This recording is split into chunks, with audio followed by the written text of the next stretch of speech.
광복 75주년을 맞이하여 오늘은 기념 예배로 드립니다. 흑인들의 애환을 그린 유명한 작품 뿔이라는 소설로 유명한 작가가 된 알렉스 헤일리에 얽힌 에피소드가 있습니다. 헤일리는 자신의 사무실에 독특한 그림을 걸어놓고 있었습니다. 거북이 한 마리가 높은 담장의 꼭대기에 올라가 있는 그림이었죠. 그의 사무실을 방문한 사람들은 그 그림을 보면서 질문했습니다. 참 독특한 그림이네요. 무슨 의미로 저 그림을 저곳에 걸어 놓았습니까? 그의 대답은 이러했습니다. 제 자신을 돌아보기 위한 것입니다. 저 거북이가 자신의 힘으로 저 높은 담장 꼭대기에 올라간 것은 아닙니다. 누군가 올려주었기 때문에 가능한 거죠. 마찬가지로 제가 이토록 좋은 작품을 쓸 수 있도록 저에게 영감을 불러일으켜 주신 분은 하나님이셨습니다. 제가 이처럼 유명한 작가의 영광스러운 자리에 오를 수 있었던 것도 제 스스로의 힘이 아닌 오직 하나님의 은혜였습니다. 이 사실을 잊지 않기 위해 저 그림을 가까이에 걸어놓고서 수시로 들여다보고 있습니다. 올해 8월 15일은 광복 75주년이 되는 날이었습니다. 광복절은 1945년 8월 15일 제2차 세계대전에서 일본이 연합군에 패하여 항복하게 되어 한반도가 일제강점기에서 해방된 날을 기념하는 날입니다. 광복은 문자 그대로 빛을 되찾는 의미를 가지고 있고 국권을 되찾았다라는 뜻으로도 쓰입니다. 1948년 8월 15일 대한민국 정부 수립을 기념하는 날이기도 하죠. 우리 조국 대한민국이 일제의 압제로부터 해방을 맞이하게 된 것은 전적인 하나님의 은혜였습니다.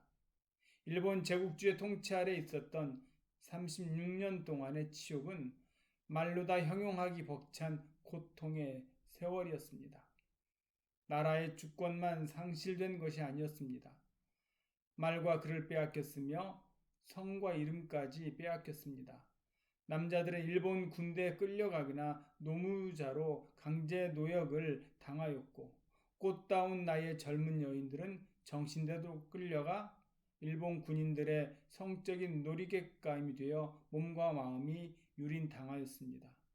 심지어 신앙마저 짓밟혔습니다. 자신들의 왕을 신이라고 주장하며 신사참배를 강요했습니다. 그러한 굴레로부터 우리 민족이 자유를 되찾게 된 것은 우리 민족 스스로가 쟁취한 독립전쟁의 결과가 아니었습니다. 미국의 참전과 더불어 제2차 세계대전이 연합군의 승리로 막을 내렸기 때문입니다.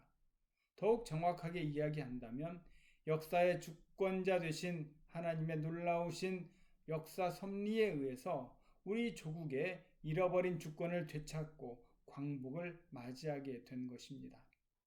우리 민족 공동체에게 다시 한번 자유를 허락해 주신 하나님의 은혜를 기억하는 모든 성도들이 되기를 축원합니다. 오늘 본문 15절을 보면 여호와가 내 형벌을 제거하였고 내 원수를 쫓아냈으며 우리가 알지 못했던 기가 막힌 사실이 하나 있습니다. 해방 직전 한국 교회의 상황은 매우 절박한 위기의 순간이었습니다. 일제가 최후의 발악을 하던 그 시절 아주 무서운 음모가 진행 중에 있었습니다.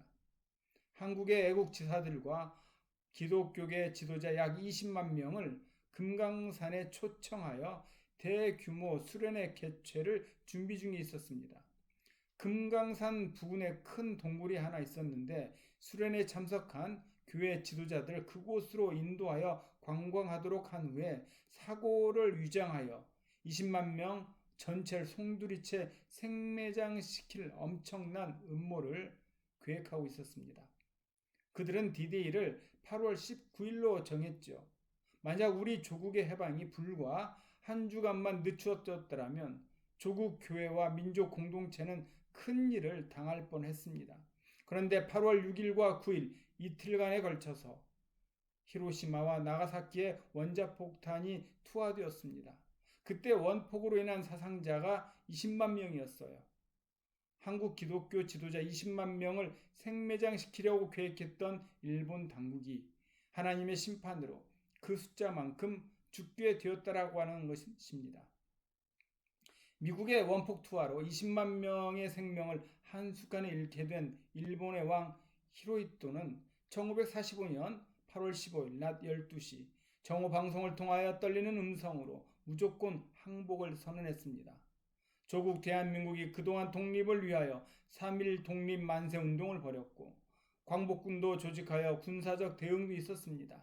만주벌판에서 일본군과 치열한 전투에서 대단한 승리를 거둔 자랑스러운 순간도 있었습니다. 또한 김구 선생을 중심하여 상해 임시 정부를 세우고 독립을 위하여 백방의 노력을 다하였습니다. 그럼에도 불구하고 1945년 8월 15일 조국의 광복은 우리 스스로의 노력으로만 이루어진 것이 아닙니다. 우리 민족의 독립은 전적으로 하나님의 은혜였습니다. 하나님께서 연합군을 조직하였고 조국을 탄압하고 있었던 원수의 세력을 무릎 꿇게 하심으로 자유를 얻게 하셨습니다. 오늘 15절에 보니 내가 다시는 화를 당할까 두려워하지 아니할 것이라. 본문의 스바냐 선지자는 하나님께서 그 백성들을 보호해 주시기 때문에 두려워하지 말라 말씀하십니다. 우리나라 애국가의 가사가 기가 막히게 작시되어 있습니다. 동해물과 백두산이 마르고 닳도록 하느님이 보호하사 우리나라 만세. 일제가 우리나라를 지배하고 있었던 36년 동안만 보호해 주신 것이 아니었습니다. 해방 이후 조국은 여러 차례 위기가 있었습니다.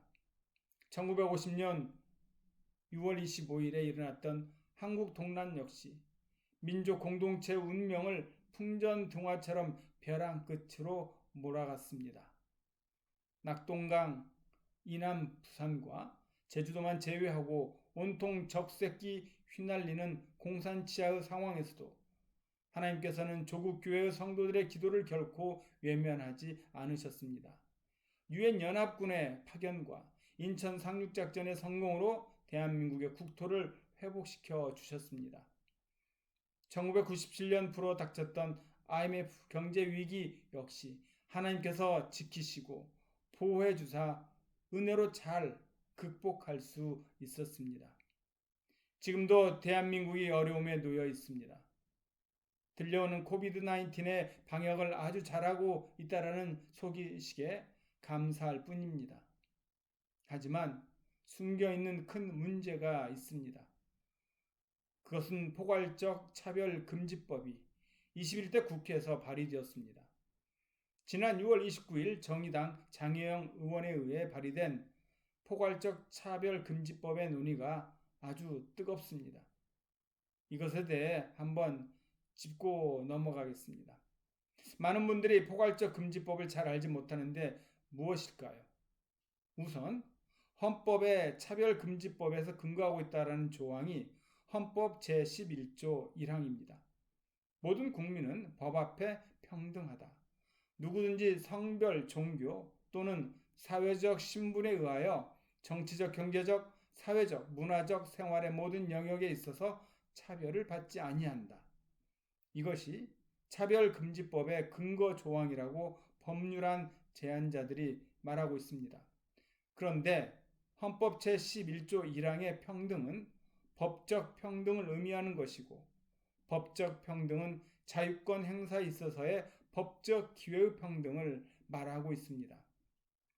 그리고 국민은 평등하게 자유와 권리를 가지고 있습니다.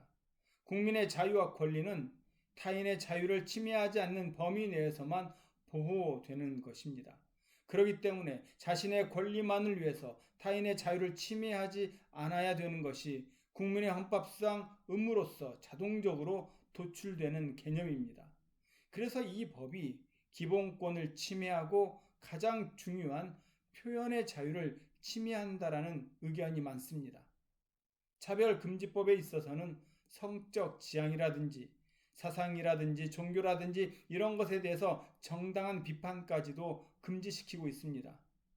결국에는 좋은 얘기, 예를 들어서 동성애에 대해서 긍정적인 얘기만 할 수 있게 하고 부정적인 얘기, 정당한 비판, 동성애와 에이즈의 관계라든지 이런 것도 경우에 따라서는 제재될 수 있는 이런 법입니다. 이와 같이 한쪽의 부정적인 것을 합리적인 사실에 근거해서 비판을 한다 하더라도 이런 것까지 금지한다라는 것인데 이것은 표현의 자유를 침해하고 본질적 내용을 침해한다고 볼 수 있습니다. 특별히 차별적 금지법을 보면 적대적 모욕적 환경을 조성하는 행위, 성적 굴욕감, 혐오감을 느끼게 하는 언동 이런 것들을 모두 다 제한하고 있습니다. 그것도 자기 소위 말하는 피해자라고 느끼는 사람이 내가 성적 굴욕감을 느꼈다. 혐오감을 느꼈다. 이런 식으로만 주장만 하면 곧바로 차별금지법의 제재 대상이 될 수 있습니다. 표현의 자유의 심각하고 본질적 내용을 침해할 뿐만 아니라 굉장히 광범위한 표현의 자유에 침해가 쪼려돼서 이런 법이 함부로 제정되어서는 안 됩니다. 기독교 교리에 맞춰서 얘기를 한다거나 사실에 근거해서 얘기를 했다 할지라도 듣는 상대방이 모욕감을 느끼거나 불쾌감을 느꼈다면 그것에 대해서 문제를 제소할 수 있는 길이 열리게 된다는 것이죠. 그렇다면 차별금지법을 찬성하는 입장에서 보면 교계의 이런 걱정이 지나친 것이 아니냐, 교회 강단에서 반대 의견을 내거나 설교하면 처벌된다라는 그 얘기는 가짜 뉴스다. 교회 강단에서 반대 의견을 낼 수 있다. 이렇게 얘기합니다. 그 사람들이 일면만 보고 말하는 것 같습니다. 그런데 제출된 차별금지법 28조와 29조를 보면 이런 말이 있습니다. 일반적 언론은 물론이고 기독교 방송, 신문, 소셜미디어 등의 동성애를 비판하는 설교나 강의가 금지될 수 있다. 그리고 교육부 인가를 받은 일반 학교는 물론이고 기독교 학교에서조차 성경에 근거해서 주체 사상에 대해서도 비판하면은 이것은 금지되어 있다. 여러분, 오늘날 목사님이 설교하면 유튜브에 올립니다. 앞으로는 이 법이 통과되면 유튜브에 올리지 못합니다. 소셜미디어에 제한이 되기 때문에 목사님들이 소그룹을 인도하든지 여러 가지 제약이 따를 수 있습니다. 이번에 발의된 법을 보면 이행 강제금도 있고 배상금도 있고 이런 것들이 많이 걱정이 됩니다. 이걸 찬성하시는 분들은 이게 무슨 형사적 제재냐 이런 말씀을 하시는 분들도 있습니다. 물론 법 규정 자체를 보면 차별화에 대해서 이의 제기를 하고 이에 대한 불이익 처분할 때 형사처벌한다고 규정되어 있습니다. 그렇지만은 방송이라든지 학교라든지 이런 데서 반동성애라든지 주체사상이라든지 이런 것에 근거해서 비판을 한다고 해도 이 사람들에 대해서 3천만 원 이하 이행강제금을 부과할 수 있습니다. 그것도 위반시마다 부과할 수 있어요. 여러 차례 계속 부과할 수 있습니다. 2배 내지 5배의 징벌적 배상금을 부과할 수도 있습니다. 또 한편 형사처벌은 그렇게 제한되어 있지 않지만 우리나라는 독일이나 미국과 달리 모욕이나 사실에 근거한 명예훼손을 처벌하고 있습니다. 이게 차별금지법이 들어옴으로써 경우에 따라서는 교회 강단에서도 명예훼손이나 모욕에 의해서 처벌되지 않는다 반드시 말할 수 없을 것입니다. 이 법이 어떻게 되냐면 정부가 성적 지향 등의 보호를 위해서 기본 또는 시행 계획을 만들어야 됩니다. 그래서 행정재정상에 필요한 조치를 취하도록 되어 있어요. 국가인권위원회에서는 성적 지향 등을 위해서 그 사람들을 보호, 소송을 지원하도록 되어 있고, 또 민사소송 갈 때 굉장히 중요한 것들이 뭐냐면 입증 책임입니다. 입증 책임이 원래는 피해자가 입증하도록 되어 있는데, 이 법은 거의 대부분을 피해자라는 사람은 저 사람 발언 때문에 내가 모욕감을 느꼈다, 이렇게 주장만 하게 되면 상대방이 모욕감을 주는 것이 아니라 다른 거다, 모두 다 주장을 하고 입증을 해야 합니다. 왜 이렇게 바뀌었을까요? 그러니까 이것은 특별 보호가 되는 겁니다. 그래서 일각에서 이야기하는 대로 이것은 성적 지향자들에게 특혜와 특권을 주는 겁니다. 상대방이 입증을 해야 된다면 신학교라든가 교회 복지시설이라든지 기독교 방송이라든지 이런 곳에서 채용하는 문제도 민감하게 영향을 미칠 것 같습니다. 만약에 이 범이 들어오면 신학교에서, 개교회에서 교회도 사용자가 될 수 있는 겁니다. 동성애를 하는 목사가 온다? 신학교에 동성애자가 지원한다? 기독교 방송도, 공립학교 이런 데서 동성애자들이 와서 지원한다. 이럴 때 어떠한 방법으로 제재할 수 있는 방법이 없습니다. 오히려 경우에 따라서 거절하면 이 법에 의해서 징벌적 손해배상, 이에 따라서 이행강제금, 경우에 따라서 명예훼손이나 모욕에 의해서 처벌될 가능성도 배제할 수 없습니다. 그렇기 때문에 이 법에 대해 심각성이 있는 것이죠. 교회와 성도들이 성경적 가치를 지키기 위해서 경각심을 갖고 노력해야 할 일이 많을 것 같습니다. 또 한편으로는 이런 어떤 문제가 있냐면, 일각에서는 이걸로 인해서 교회 설교에는 지장을 주는 게 아니다, 동성애 반대하는 것이 문제가 없는 거다, 이런 주장도 할 수 있을 거다 라고 이야기합니다. 그러나 잘하는 학생들은 학교에서 동성애 긍정적인 얘기만 들을 수밖에 없습니다. 동성애 부정적인 이런 건 학교에서 했다가는 곧바로 처벌받고 여러 가지 제재가 따르게 됩니다. 그리고 방송이나 신문이나 인터넷 매체, 소셜미디어 이런 데서 긍정적 얘기만 돌아다니게 됩니다. 결국 동성애의 죄성을 주장하는 성경이라든지 교회는 고립될 수밖에 없습니다. 교회가 고사될 수 있습니다. 밖에서는 동성애가 좋다는 얘기만 듣는 어린 학생들이 교회에 와서 성경에 맞지 않는다고 하면은 신앙의 정체성에 혼란이 있을 뿐만이 아니라 교회가 하는 얘기가 구태의연하고 시대에 뒤떨어지는 얘기 같고 이런 식으로 폄하되고 교회의 가치가 훼손될 수 있습니다. 그렇기 때문에 성도나 목회자들은 이 법의 심각성을 깨닫고 있습니다. 차별금지법이 통과되면 동성혼도 허용되고 동성애자들에게 입양도 허용될 것입니다. 그러면 성소수자들은 출산할 수 없고 아이를 입양할 텐데, 그렇게 되면 아이를 버리기 더 쉬울 뿐더러 결국 인구 문제가 생깁니다. 그들도 이혼, 재혼을 마음대로 할 것인데 그들의 권리만 중요하고 남자를 엄마라고 부르고 여자를 아빠라고 불러야 되는 그 아이들의 권리는 어떻게 되겠습니까? 친부모도 자녀를 버리는 판국에 아이를 버리기가 얼마나 더 쉽겠습니까? 굉장히 장기적으로 보면 기독교를 고사시킬 수 있는 악법입니다. 이 점에 대해서 심각하게 인식하시고 이 법이 제정되지 않도록 우리 모든 성도들, 교우 한 사람 한 사람은, 또 크리스천이 아니더라도 이것이 잘못 들어오면 우리 대한민국을 지키고 있는 자유민주주의의 가치도 훼손시킬 수 있습니다. 이제까지 가지고 있었던 가정과 나라에 대한 가치, 또 공공의 가치, 공동선 이런 것들을 허물어뜨릴 수 있는 무서운 법이 될 수 있습니다. 성도 여러분, 심각한 인식을 하셔야 합니다.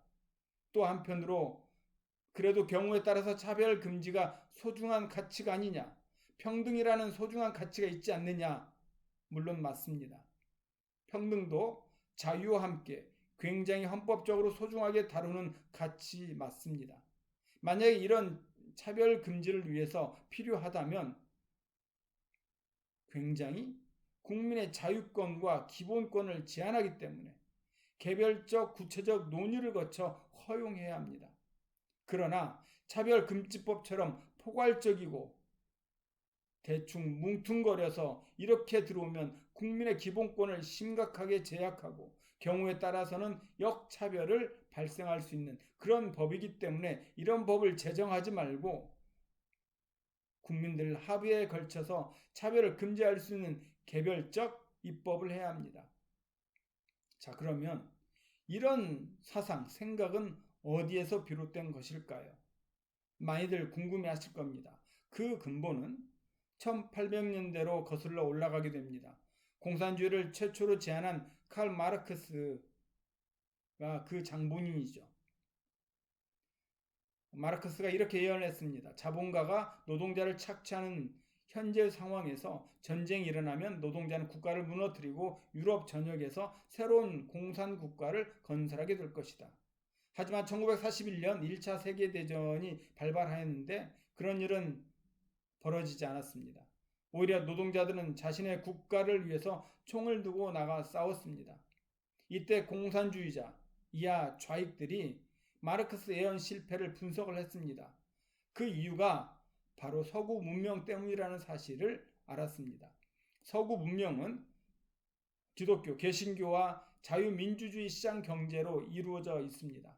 결과적으로 공산주의 국가를 만들려면 개신교와 자유민주주의 시장 경제를 무너뜨려야 한다는 사실을 깨달았습니다. 좌익들은 개신교를 놔두면 절대로 공산주의를 이룰 수 없다는 것을 알게 된 것이죠. 일제가 한국을 핍박한 이유, 바로 교회가 살면은 지배할 수 없었기 때문입니다. 한국 교회를 그들은 그토록 핍박을 했던 것이에요. 교회 와서 은혜 받으면 좌절하는 게 아니라 소망을 갖고 일어나니까 일제가 두려워한 것입니다. 체제를 깨려면 교회부터 부숴야 한다. 그런 생각이었던 거죠. 이러한 생각이 점차 어떤 단계를 거쳐서 안토니아 그림시라는 그 좌익이 개발한 소위 기동전과 진지전의 전략이 새롭게 등장을 합니다. 이것은 사람을 바꾸어야만 공산주의 국가를 이룰 수 있다라고 하는 것이에요. 이것이 더 진보해서 1968년도 프랑스에서 68 혁명이 일어납니다.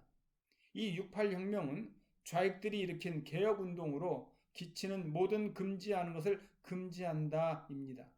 즉 모든 금지하는 것을 없애고 새로운 기준을 만든다라는 것이에요. 이는 지금까지 있었던 모든 기준, 전통, 모든 도덕, 모든 가치를 뒤집으려는 시도였습니다. 지금까지 개신교와 자유민주주의 시장 경제가 이루어 놓은 모든 것을 부정한다라는 것이에요. 이것을 포스트 모더니즘이라고 합니다. 좌익들은 바로 인간의 본성인 소유욕 대신에 성욕을 불어넣습니다. 즉 공산주의와 성욕으로 서구 문명을 무너뜨리려는 새로운 시도를 하는 것이 포스트 모더니즘입니다. 이것을 버클리 대학의 주디스 버틀러라는 자가 이 이론을 만들었습니다. 퀴어 시어리라고 하는 거죠. 이 이론은 나의 성은 내가 정한다라는 이론인데 섹스 대신에 젠더라는 단어를 쓰기 시작합니다. 즉 나는 남자다라고 주장하면 아무리 여자라도 남자로 인정해야 하고 나는 여자다라고 주장하면 실제로는 남자도 여자로 인정해야 된다라는 이론입니다. 이런 좌익들의 정책이 겉으로 보기에는 공산주의 실현인 듯 보이지만 사실은 아닙니다. 좌익들은 자신들이 공산주의를 실현한다고 생각하지만 배후에는 다른 것이 있습니다. 약 70여 년 전 사탄 숭배자 앨리스 베일리가 사탄에게 직접 지령을 받았습니다. 그녀는 받은 지령으로 10대 전략이라는 책을 썼습니다. 목적은 기독교 가치체계를 악한 것으로 대체하여 이 땅에서 기독교를 무너뜨리는 것입니다. 지금 복음이 도전을 받는 시대라 생각이 듭니다. 자유민주주의 가치에 대해서 다시 한번 느끼게 됩니다. 우리가 읽은 수많은 고전책들 속에 자유, 민주, 정의, 이런 개념들은 사실 모두 다 기독교에서 나온 것입니다. 우리가 지향하고 있는 모든 중요한 가치는 대부분 성경에서 비롯된 것입니다. 우리가 성경의 소중함을 다시 한번 깨닫고 자부심을 가지고 우리는 많이 전파해야 합니다. 우리가 지금 차별금지법이나 이런 것과 같이 성경의 내용에 배치되는 내용, 이것이 자유와 우리가 가지고 있는 기본권을 훼손시키는 이런 법이 들어오지 않도록 우리는 함께 기도해야 합니다. 법 안에서 모든 사람들이 평등하고 모든 사람들이 기뻐하고 행복해하는 그런 대한민국을 만들어가야 되지 않을까요? 우리가 성경에 기반을 두고 이런 것들이 현실 생활에 편만할 수 있도록 기도해야 할 것입니다. 오늘날까지 은혜롭게 지켜주신 하나님은 대한민국, 저 민족을 사랑하셔서 앞으로도 선하게 이끌어 주실 줄 믿습니다. 대한민국은 하나님의 은혜로 원수로부터 해방을 맞이하였고 영원토록 보호해 주시는 주의 은혜로 대한민국은 고도의 성장을 일궈냈습니다. 무엇보다도 은혜 받은 자들이 도처에서 일어났습니다. 주님으로부터 은혜 받은 자들은 기쁘고 즐거운 삶을 누리게 됩니다. 해방 직후 송신대학교 조직신학 교수였던 존 크레인 선교사는 신학생들에게 종종 다음과 같은 말을 하였습니다. 조선 백성들은 하나님의 특별하신 은혜를 받은 사람들이다. 왜냐하면 조선이란 이름이 선택받은 백성이란 뜻이기 때문입니다. 조선 사람을 영어로 쓰면 choose people, 즉 선택받은 백성이란 의미가 되기 때문입니다. 문자 그대로 우리 민족은 광복 이후 계속된 복음화 열매로 21세기 지구촌의 제사장 국가가 되어 2만 명의 선교사 시대를 열게 되었습니다. 우리 민족을 그처럼 선지자 국가가 될 수 있도록 인도해 주신 하나님의 은혜를 생각할 때 기뻐하지 않을 수 없습니다. 오늘 16절에 그날에 사람이 예루살렘에 이르기를 두려워하지 말라. 시온아 내 손을 늘어뜨리지 말라. 하나님 사랑하는 성도 여러분, 대한민국 지금 잘 나간다라고 생각들 많이 합니다. 하지만 여전히 부족합니다. 선진의식도, 인격도, 인구도 선진국에 비하면 훨씬 부족합니다. 선줄로 생각하는 자 넘어질까 조심하라 성경은 말합니다. 여러분, 우리는 하나님을 의지하기에 아직 희망의 여력이 많이 있습니다. 일제의 억압 속에서도 꿋꿋이 살아난 민족이 대한민국입니다. 주님의 위로가 있었고 우리 민족은 좌절하지 않고 모든 역경을 이겨낼 수 있었습니다. 우리의 고난을 아시고 선한 길을 예배해 놓으실 그 주님을 기대합시다. 주님의 위로를 기대하십시다. 오늘날까지 대한민국을 지켜주시고 보호해 주신 그 주님을 영원토록 바라보십시다. 우리는 대안의 아들이요 딸입니다. 대한민국에 더욱더 기도하심으로 하나님의 자비와 긍휼이 넘치는 나의 조국이 될 수 있기를 주의 이름으로 축원합니다. 은혜로우시고 자비로우신 하나님, 광복 75주년을 맞이하여 하나님의 은혜를 기억하는 대한민국이 되기를 소원합니다.